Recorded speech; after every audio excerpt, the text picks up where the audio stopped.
Hello from Antarctica. Today we are going on an adventure in Haglins from Scott Base to Sir Ernest Shackleton's hut at Cape Royds. Shackleton's hut is about 40 kilometres or 25 miles from Scott Base. It's an adventure driving over sea ice or frozen ocean, so we need to test the depth of the ice to make sure that it's safe for vehicles. The easiest way to do this is to drill through the ice and then measure it from below. The journey takes us past many interesting sites, including icebergs and the world's most southern active volcano, Mount Erebus. This is the edge of the Erebus Glacier tongue, which extends out from the slopes of Mount Erebus. It has a number of interesting features, including vertical ice walls and ice caves. The sea ice is made up of tessellated bits of larger ice that look like this when you walk on them. Here's another view of the glacier tongue that we've just driven past. Shortly after, we make our way past Cape Evans, which is where Sir Robert Falcon Scott's Terra Nova hut is found. If you're interested in seeing what that hut looks like, please like and subscribe to my channel, and a video will be posted shortly. Cape Evans gives amazing views of the Barne Glacier, which can be seen here. These sights along the way are just as exciting as the end destination. As we progressed along, we found a number of cracks that we had to dig, drill and bridge to get the Haglins safely over. Once we'd successfully navigated that hazard, we arrived at Cape Barne. Unsurprisingly, Cape Barne and the Barne Glacier were named after the same person, Michael Barne, who was the second lieutenant on Scott's discovery expedition. Past Cape Barne, we were now in unnavigated territory for the year and had to bridge a number of cracks with the Haglins. This was the furthest north that anyone had driven from Scott Base in at least the last 2 years, so we had to be extra careful. By bridging these cracks, it provides an extra layer of safety for the vehicles. Because we had multiple vehicles, we had to wait around until all of them had crossed safely. This is half the fun of these adventures. You never know what you're going to encounter on the way, and often need to make different plans to make sure that we could reach our destination safely. The entire journey is filled with stunning views, especially of the Royal Society Range and the Transantarctic Mountains that can be seen in the background. Once we've safely navigated across a crack, we mark it with a red flag to identify the area for future parties that are coming through. This doesn't mean that they don't need to check it again, but it marks a route where a vehicle has crossed safely before. After safely navigating that crack, we found ourselves in an area absolutely littered with ice. This slowed the journey down and meant that we couldn't just drive in a straight line anymore. Navigating our way through this ice meant taking a number of different turns to avoid the build-up. Although it looks like a beautiful sunny day, the temperature outside was minus 35 degrees Celsius.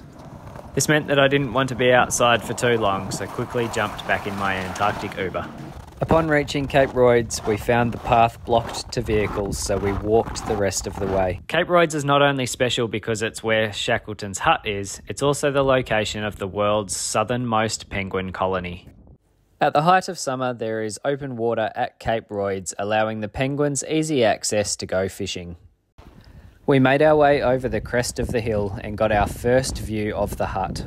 Walking down to it was an amazing experience.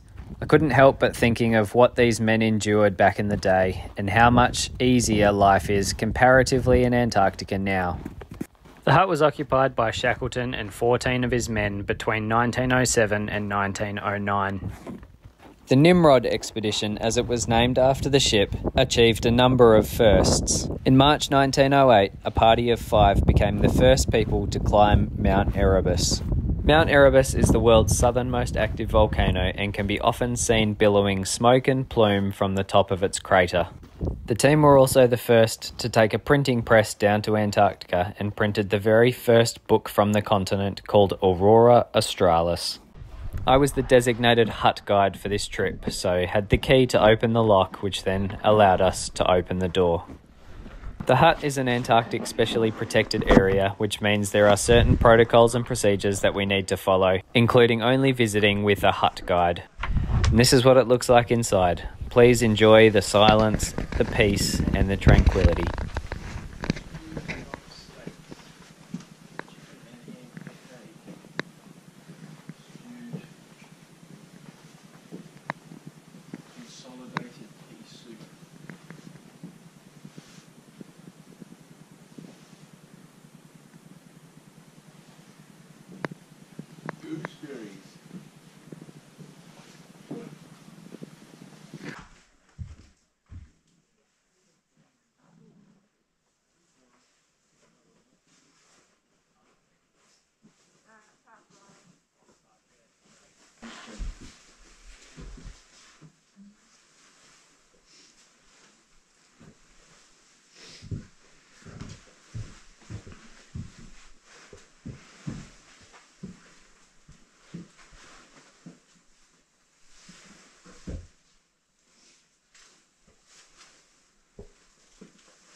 nitrate needle and do special treatments to try and stop the. Yeah, so it was kind of cool when I cut these. It looked like that.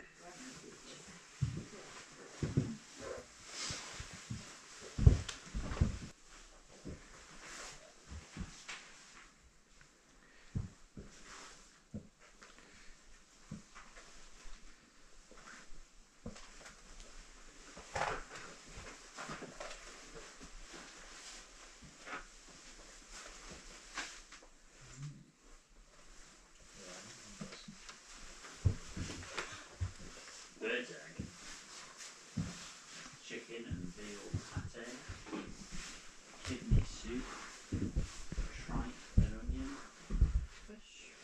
Not Irish. I think I'd probably have to be a vegetarian.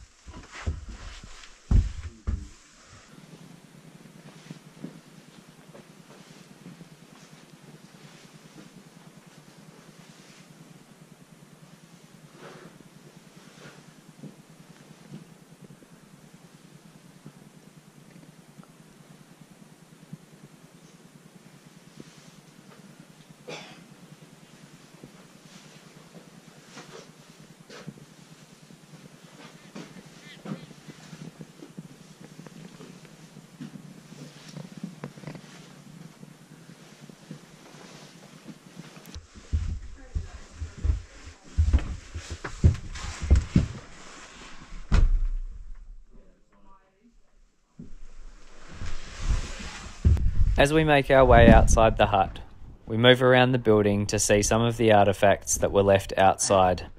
These boxes on the left are called venesta boxes, and they are what was used to carry supplies and cargo from the ship to the shore.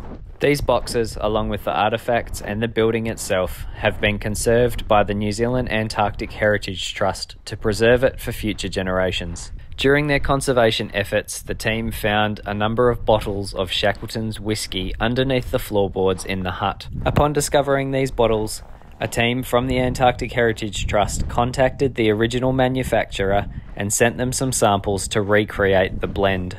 This is a Stevenson screen or a meteorological station that would have been used to record things like temperature, humidity and pressure.